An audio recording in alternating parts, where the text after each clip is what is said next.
Finding the right approach towards the future of farming is, I think, one of the most crucially important questions we face. It is essential we develop the integrated approaches that are required to address the complex challenges that underlie our current unsustainable system of food production. Perhaps the first thing to realize is how agriculture is truly at the center of our lives, not only through the food it provides, but also in shaping culture and environments in ways that people across Europe have come to value so highly. This is particularly the case in those areas where extensive grazing, semi-natural grasslands, and small-scale farming communities have miraculously survived.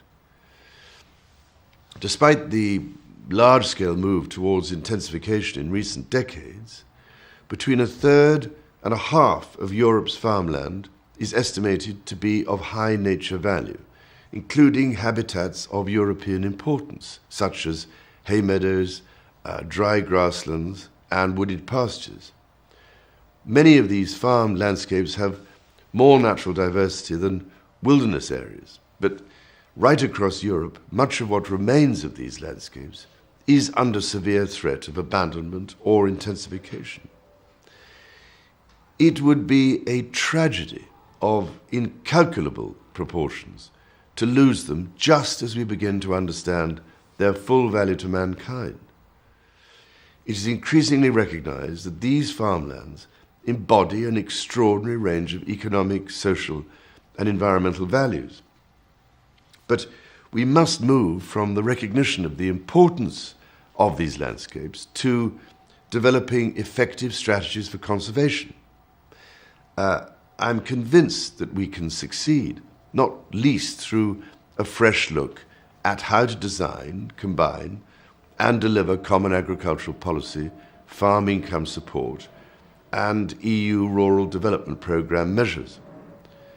I am delighted that Romanian policymakers in the Ministries of Agriculture and Environment are supporting these traditional landscapes. I'm sure that in years to come, these remaining high nature value landscapes will be regarded as key national treasures, and that history will judge positive action taken now to have been based on great wisdom and foresight. I hope the positive example of the Romanian government will be followed by other European countries with similarly valuable farming systems. Now, as well as developing supportive policies, it is of course vital to deliver them effectively on the ground.